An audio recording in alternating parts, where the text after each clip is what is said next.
is it about the Bangkok Valley that makes Oldenburg wines so premium? Well, I have to say that it's God-given. The Bangkok Valley is a unique site. It has a unique microclimate and topography, terroir, something that gives us, I feel, the edge on other producers in the sense of being unique. We can only make the best wines we can from what we're given, and I believe we have had a very good start with the excellent terroir we have. How was the harvest this year? The harvest was amazing. It's been one of the most exciting years I've had since first picking Oldenburg grapes in 2007. The conditions were ideal. We've had, in the beginning of January, there was a slight hiccup with hot weather, but it didn't really have any negative effect. And I can say that on average for red and white cultivars we were about 10 days later, so therefore the ripening season was prolonged, which is what we want. Longer ripening season equals better quality, concentration of flavors in the fruit, better balanced acidities, and so on and so forth. So I really feel it's all stacking up to be a cracker every year.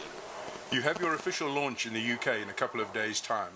How are you planning to develop the brand outside of South Africa? Well, the answer is quite simple, really. We'll continue to focus on making the best wine, quality wines we can every year, and hopefully get better and better every year, and let the wines speak for themselves.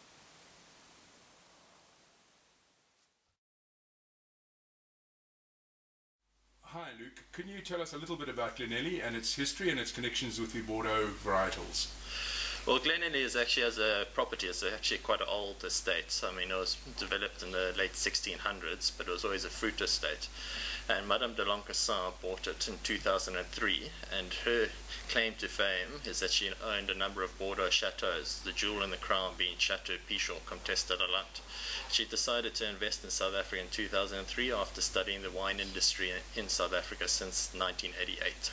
And she believes there's a huge untapped potential in South Africa. Given her connections with Bordeaux, are you concentrating on the Bordeaux varietals, or are you being more site-specific to South Africa? We're being more site-specific. We did intensive soil studies. We did about 150 profile holes around the property, and we've then selected individual cultivars to suit the specific soils on the area, hence why you see Shiraz and Chardonnay planted around the property. Because in Bordeaux, you normally have your 5 main red varietals, which are Cab, Cabernet Franc, Merlot, Petit Verdot, and Malbec, and then for the whites it's Semillon and Sauvignon Blanc. How was the 2012 harvest? 2012 harvest was fantastic if we look at a quality perspective, especially for the whites.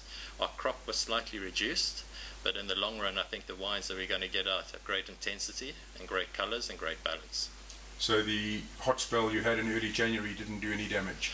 No, it didn't. It was just made it interesting because it's made it a little bit more tricky, but this is what we look forward to dealing with, and that's what brings interest into wines, that you have harvest variations taking place. You've recently, from a UK point of view anyway, released an unwooded Chardonnay. Do you feel this is the way forward for Chardonnay or for white wines from South Africa? I think it is the way forward. I think Chardonnay is a great alternative to Sauvignon Blanc, and it gives people an option, and it adds a lot of different aromatics. I mean, Sauvignon Blanc tends to be more on the green side, whereas Chardonnay you get a lot more citrus tones, some minerality coming through, a bit of stem ginger, and it's a great partner for lunch times, or if you're adding it or having it with fish dishes and things like that. Oh, thank you very much.